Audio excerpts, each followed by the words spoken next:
बाल वाले ससुराल में आई गंजी बहू। नैना के बाल काफी लंबे, घने और सुंदर हैं। नैना को अपने बालों से बहुत प्यार था। ऐसे ही एक दिन नैना अपने खुले बाल के साथ अपने बॉयफ्रेंड अरव से मिलने जाती है, जहां अरव नैना के सुंदर बालों को देखकर उसकी तारीफ करता है। नैना यार, तुम्हारे ये सुंदर बाल, इन्हें देखकर तो मैं तुम्हारा दीवाना ही हो गया। और कितना दीवाना बनाओगी मुझे? मैं तुम्हें अपने सुंदर बालों में इतना दीवाना बना दूंगी जब तक मुझसे तुम शादी न कर लो। अब जल्दी से बताओ, तुमने मेरी बात अपने घर में की या नहीं? की थी, पर माँ ने कहा है कि पहले मैं कोई अच्छी सी नौकरी कर लूं, उसके बाद ही वो मेरी शादी तुमसे कराएंगी। वैसे मेरी माँ तुम्हारे बाल देखकर बहुत खुश होंगी। तुम जानती हो, मेरे घर में सभी के बाल हैं, वो भी बहुत सुंदर, और मैं हमेशा से चाहता था कि उनकी होने वाली बहू के बाल भी उन्हीं के जैसे लंबे, घने और काले सुंदर हों, जो कि तुम्हारे हैं। नैना अपनी इतनी तारीफ सुनकर बहुत खुश होती है और शर्मा जाती है। नैना और अरव एक दूसरे से बहुत प्यार करते थे। वो दोनों एक दूसरे से शादी करना चाहते थे, पर अब तक अरव की कोई अच्छी नौकरी नहीं लग पाई थी, इसलिए अरव और नैना की शादी नहीं हुई थी। समय यूं ही बीतता है और एक दिन नैना को खून की उल्टी होती है। नैना बेटा, ये सब क्या है? तुझे खून की उल्टियाँ क्यों हो रही है? तेरी तबीयत ठीक तो है ना? पता नहीं माँ, कुछ दिनों से तबीयत ठीक नहीं लग रही है। मैंने केमिस्ट की दुकान से दवाई लेकर खा ली, पर एक दो दिन से मुझे बहुत चक्कर और कमजोरी महसूस हो रही है। कभी कभी नाक से भी खून आता है और सर दर्द करता है, और अब तो मेरे बाल भी झड़ रहे हैं माँ। अगर मैं गंजी हो गई तो आरव मुझे कभी नहीं अपनाएगा। मुझे क्या हो रहा है माँ? कहीं मुझे कोई बीमारी तो नहीं? नहीं मेरी बच्ची, तुझे कुछ नहीं हुआ है, और तुझे कुछ क्यों होगा? हिम्मत मत हार, मैं तेरे साथ हूँ। नैना अरव से बहुत प्यार करती थी। वो उसे किसी भी हाल में खोना नहीं चाहती थी, इसलिए अपनी तबीयत के बारे में कुछ नहीं बताती और अपनी माँ के साथ डॉक्टर के पास जाती है। नैना के कुछ टेस्ट करवाए जाते हैं और टेस्ट करवाने के बाद पता चलता है कि उसे कैंसर है। माँ, तुमने सुना ना, डॉक्टर ने क्या कहा? मुझे कैंसर है। मेरे बचने की बहुत कम उम्मीद है। नैना बेटा, तू क्यों रो रही है? डॉक्टर ने कुछ % तो बचने के बताए हैं ना, और डूबने वाले के लिए तो तिनका भी सहारा होता है।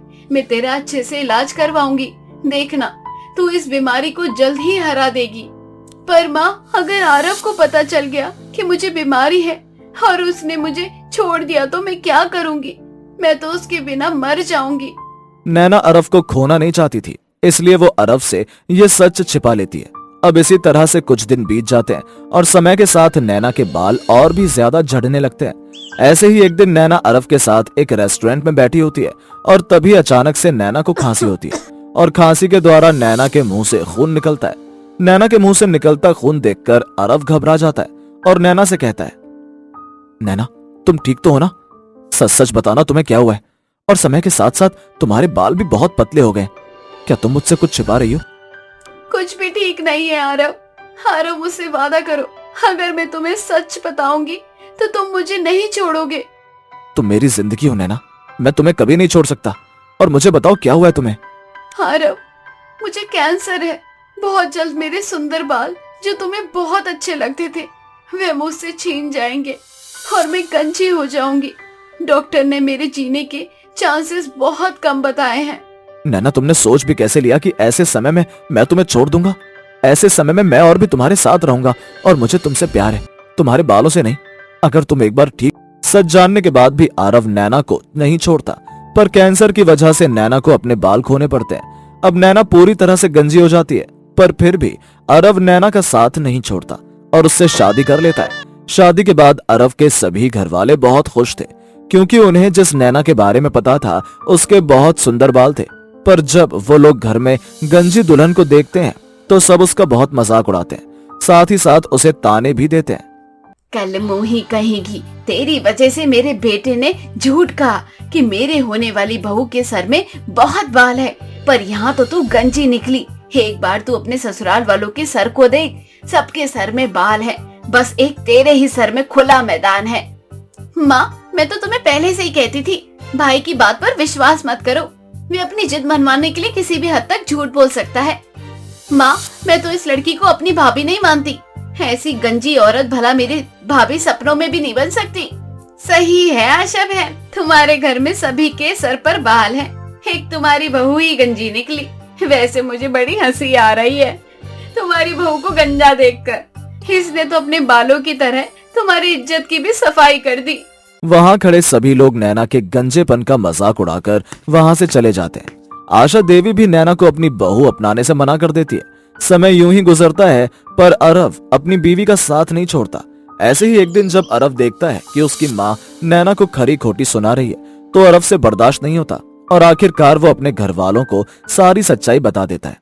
बस कीजिए आप सबकी हिम्मत कैसे हुई मेरी बीवी का मजाक बनाने की। और एक बात, मैंने किसी से झूठ नहीं कहा है।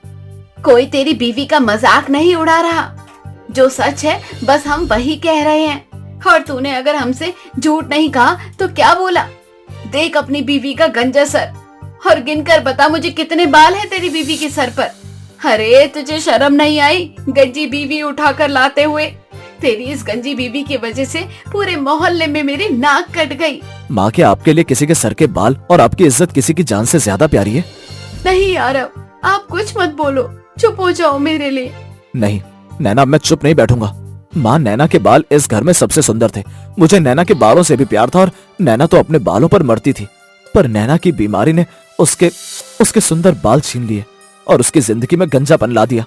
माँ, आप जानती हो आपकी बहू किस बीमारी को झेल रही है? मेरी नैना को कैंसर है, कैंसर। डॉक्टर ने कहा है अगर नैना की दवाइयां सही से नहीं चली या नैना खुश नहीं रही तो वो हम सबको बहुत जल्द छोड़कर चली जाएगी। माँ, मैं अपनी नैना को नहीं खो सकता, इसलिए आप सब अगर मेरा साथ नहीं दे सकते तो नैना को चोट भी मत पहुंचाइए। क्या मेरी बहू को कैंसर है? हे भगवान, ये मैंने क्या कर दिया? सच जानने के बाद आशा को अपने कहे हर शब्द पर अफसोस होता है, पर कहते हैं ना, धनुष से निकला तीर और जुबान से निकले शब्द कभी वापस नहीं होते। अब आशा अपनी गलती सुधारने के लिए अपनी बहू का अच्छे से ख्याल रखती है और आखिरकार नैना समय के साथ अपनी इस बीमारी से अच्छी तरह से लड़ाई करती है और अपनी इस बीमारी से जीत जाती है।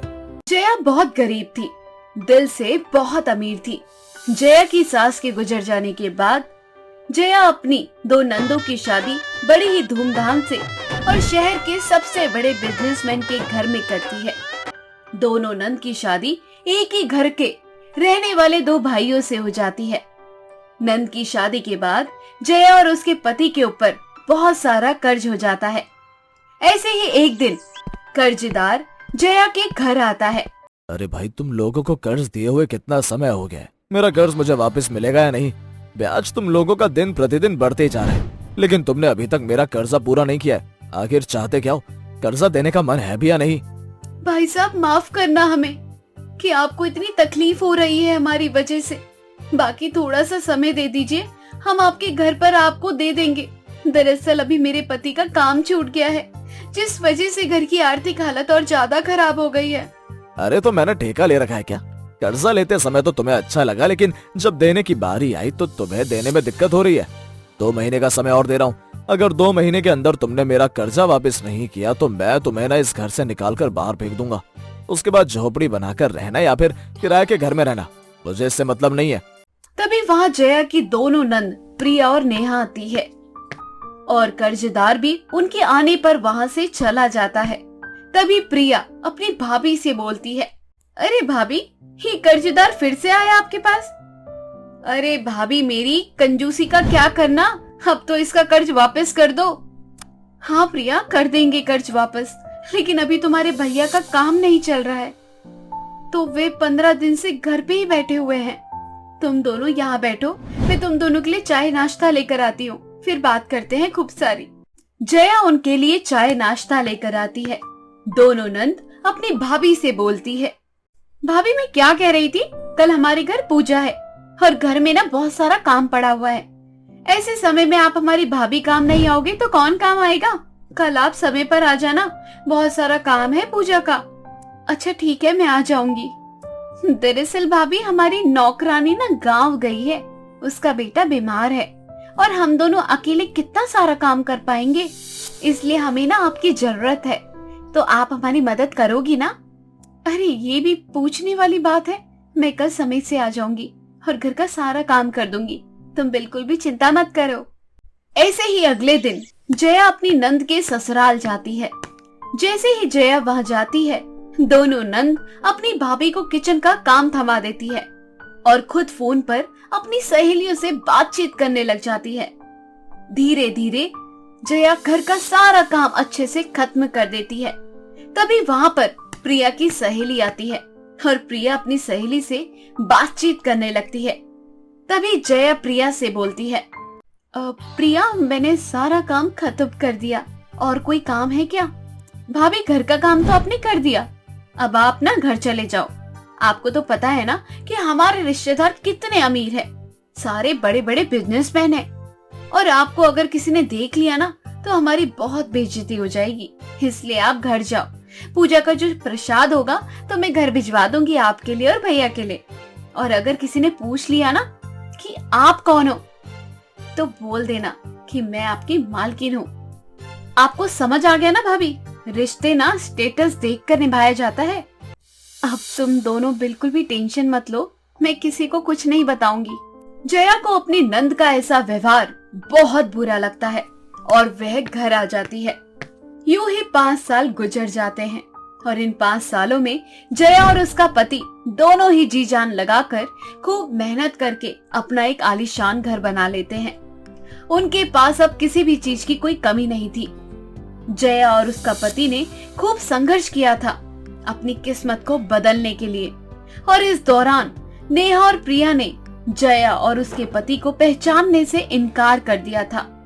अब समय काफी बदल चुका था। ऐसे ही एक दिन जया अपनी कार में बैठकर कहीं जा रही थी। तभी अचानक उसकी कार को एक औरत रुकवाती है।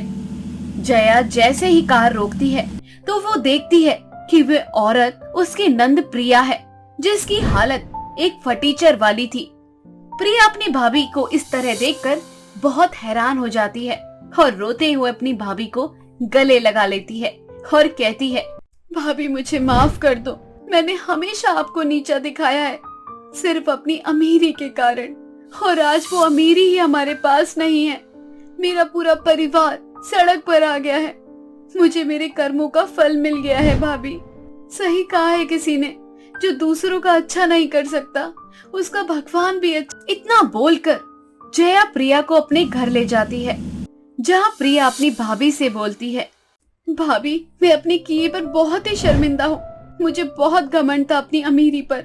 मैं हमेशा आपको नीचा दिखाने की कोशिश करती थी, और आज भगवान ने मुझे इतना नीचे गिरा दिया कि मैं उठ भी नहीं पा रही हूँ। मेरे पति का बहुत बड़ा घाटा हुआ है, हमारा घर तक बिक गया है, हम दोनों बहनें सड़क पर आ गए हैं। हम एक किराए के मकान में रहकर जैसे तैसे अपना गुजारा कर रहे हैं। जैसे ही मेरे पति का नुकसान हुआ, वैसे ही मार्केट में उनका नाम भी खराब हो गया। कोई उन्हें काम देने को तैयार नहीं है। समझ नहीं आ रहा क्या करें। मैं जानती हूँ कि जो हुआ वह बुरा हुआ है, लेकिन ये जो शरीर है ना, मिट्टी का है और ये भगवान ने बनाया है। हमें अपने शरीर पर कभी घमंड नहीं करना चाहिए। और रही बात अमीर और गरीबी की, तो ये भी ऊपर वाला करता है। अगर वह अमीर बनाकर भेज सकता है तो उसे गरीब बनाने में भी 2 मिनट लगते हैं, और अगर गरीब बनाया है तो अमीर बनाने में भी समय नहीं लगेगा। हमें कभी भी किसी चीज का कोई घमंड नहीं करना चाहिए। मैं जानती हूँ भाभी, मेरा सारा घमंड अब टूट चुका है। अब हम इतने गरीब हो चुके हैं कि हम नेहा का ठीक से इलाज भी नहीं करवा पा रहे हैं। नेहा की तबीयत बहुत ज्यादा खराब है, उसे किसी अच्छे अस्पताल में ले जाने की जरूरत है, जो कि हमारी औकात नहीं है। जया को अपनी नंद की हालत पर दया आ जाती है और वे अपनी नंद नेहा का एक अच्छे अस्पताल में इलाज कर पाती है। धीरे धीरे नेहा की तबीयत में सुधार आ जाता है। जया अपनी दोनों नंद को हर तरह से सपोर्ट करती है और उन दोनों के पतियों को अपने पास काम पर रख लेती है। धीरे धीरे जया की वजह से दोनों नंद के गृहस्थ जीवन में सुधार आ जाता है। कहते हैं समय बहुत बलवान होता है, किसी भी चीज को लेकर घमंड नहीं करना चाहिए। जब समय बदलता है ना, अच्छे अच्छे का घमंड तोड़ देता है। सुंदर वन जंगल में बबली कबूतर सुंदरी कौई से बात कर रही थी। तभी उन्हें सब्जी वाली की आवाज सुनाई देती है, सब्जी ले लो, हरी हरी ताजी ताजी सब्जी, सस्ती सस्ती सब्जी, आओ जल्दी से ले लो सब्जी। तभी सुंदरी कौई सब्जी वाली को आवाज लगाकर कहती है, अरे ओ सब्जी वाली, जरा इधर आना। जी मैम साहब, बोलो क्या दो? मेरे पास आलू बैगन टमाटर खीरा प्याज सब प्रकार की सब्जियां हैं। अच्छा, तो तू मुझे ताजी ताजी घिया दिखा दे। ये देखो मैम साहब, ताजी ताजी घिया, बताओ कितनी तोल दूं? ये ताजी तो है ना? कैसी बातें करती हो मेम साहब? मेरी सारी सब्जियां ताजी ताजी और हरी भरी हैं। अगर एक भी सब्जी आप सड़ी गली निकाल दो तो मैं आज से सब्जी बेचना छोड़ दूंगी। सब्जी वाली की बात सुनकर बबली कबूतरी कहती है, तू बोलती बहुत है सब्जी वाली, अगर तेरे पास अच्छे पराठे वाले आलू है तो मुझे दिखा दे, मुझे आलू भी लेने हैं।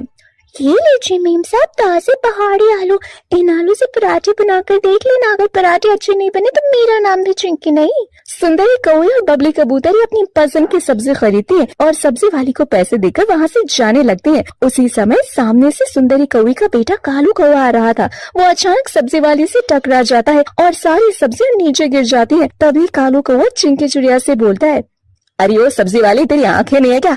आंखें होते सोते भी अंधी होकर चल रही है। अच्छा जी, उल्टा चोट कोतवाल को डांटे, तुम देखकर नहीं चलते और अंधी होने का इल्जाम मुझ पर लगा रहे हो। मेरे सर पर तो भारी सब्जी का टोकरा था, इतना बड़ा टोकरा, और मैं तुम्हें दिखाई नहीं दी। मुझे तो लगता है तुम ही अंधे हो और मेरी सब्जी का टोकरा तुमने जानबूझकर नीचे गिराया है। ज्यादा उल्टा सीधा बोलने की जरूरत है, अपनी सब्जी का टोकरा उठा और यहाँ से चलती बन। अरे ओ हीरो, ज्यादा मेरे सामने हीरोगिरी दिखाने की जरूरत नहीं है। मेरी सब्जी तुमने गिराई तो चुपचाप से सारी सब्जियां उठाकर टोकरी में रख दो, वरना अच्छा नहीं होगा। मेरा नाम चिंकी है, शोर मचाकर पूरे जंगल के पक्षियों को इकट्ठा कर लूंगी मैं। इतना सुनते ही कालू कौवा डर के मारे सारी सब्जियां चुपचाप टोकरी में भर देता है और सब सुंदरी कौवी और बबली कबूतरी पेड़ पर बैठी देख रही होती है। बबली कबूतरी सुंदरी कौवी से कहती है, बहन सुंदरी, क्या बात है, तेरा बेटा वैसे तो बहुत हीरो बनता है, लेकिन इस सब्जी वाले के सामने इसका सारा गुस्सा धरा का धरा रह गया। मैं तो कहती हूँ इस सब्जी वाले को ना तो अभी के अभी अपने घर की बहू बना ले, तेरे बिगड़े हुए बेटे को सुधार देगी ये। बात तो तूने बिल्कुल सही कही है बबली, मैं भी अपने बेटे के गुस्से से बड़े परेशान हो चुकी थी, लेकिन अब मुझे लगता है इसकी अकल ठिकाने तो बस यही चिड़िया ला सकती है और यही चिड़िया मेरे घर की बहू बनने लायक है। अगले दिन सुंदरी कौवी अपने बेटे कालू का रिश्ता लेकर चिंकी चिड़िया के घर चली जाती है। सुंदरी कौवी को अपने घर अचानक से देखकर चिंकी चिड़िया कहती है, अरे मेम साहब, आप अचानक से मेरे घर पर क्या हुआ? ताजी नहीं निकली क्या मेरी सब्जी? लाओ सब्जी अभी मुझे वापस कर दो, मैं आपको बदल कर दूसरी सब्जी दे दूंगी। अरे नहीं नहीं चिंकी, मैं तो तेरे घर वालों से तेरा हाथ अपने बेटे के लिए मांगने आई हूँ। क्या तू मेरे घर की बहू बनेगी, मेरे बेटे से शादी करेगी? तू कल मिल चुकी है मेरे बेटे से। तो अपनी शादी की बात सुनकर चिंकी चिड़िया का चेहरा शर्म से लाल हो जाता है। आप बैठिए मेम साहब, मैं अभी अपनी माँ को बुलाकर लाती हूँ। चिंकी चिड़िया जाकर अपनी माँ टुनटुनी चिड़िया को बुलाकर लाती है। थोड़ी देर बातचीत करने के बाद चिंकी चिड़िया का रिश्ता कालू कौवे से तय हो जाता है। जाते समय सुंदरी कौवे अपनी बहू चिंकी को शगुन में 501 रुपए देती है और जल्द ही चिंकी चिड़िया की शादी कालू कौवे से हो जाती है। वो बहू बनकर कालू कौवे के घर आती है। धीरे धीरे करके चिंकी चिड़िया अपने ससुराल में अपने गुस्सैल पति कालू कौवे को एकदम ठीक कर देती है। इस तरह कुछ दिन बीत जाते हैं। एक दिन सुंदरी कौवी बाजार गई हुई थी। जब वो बाजार से लौट रही थी तभी उसे रास्ते में अपनी बहू की आवाज सुनाई देती है, सब्जी ले लो, ताजी ताजी हरी हरी सब्जी। हाय दैया, अरे बहू ये तो क्या कर रहे, जंगल में सब्जी बेचकर मेरी नाक कटवाना चाहती हो क्या? जल्दी से घर चल, कोई देख लेगा तो इज्जत का फालूदा हो जाएगा। माँ जी, अब तो मैं टोकरी में रखी सब्जी बेच कर ही घर वापस आऊंगी। घर में बैठी बैठी बोर भी तो हो जाती हूँ। सब्जियाँ बेचूंगी, कुछ पैसे मिलेंगे तो घर के खर्च के काम आएंगे। अच्छा बहू, अगर तुझे सब्जी बेचनी है तो तू घर चल, कालू से बोलकर तेरे लिए एक सब्जी की दुकान खुलवा दूंगी। सच माँ जी, आप मेरे लिए सब्जी की दुकान खुलवा देंगे? ये तो बहुत बड़ी खुशखबरी दी मुझे आपने। हाँ बहू, एकदम सच बोल रही हूँ, तू घर चल। किसी तरह सुंदरी कौवी चिंकी चिड़िया को समझा बुझाकर घर ले जाती है और उसके लिए सब्जी की दुकान खुलवा देती है। ये ले बहू, तेरे लिए तेरी खुद की सब्जी की दुकान, अब तू आराम से सब्जी बेच।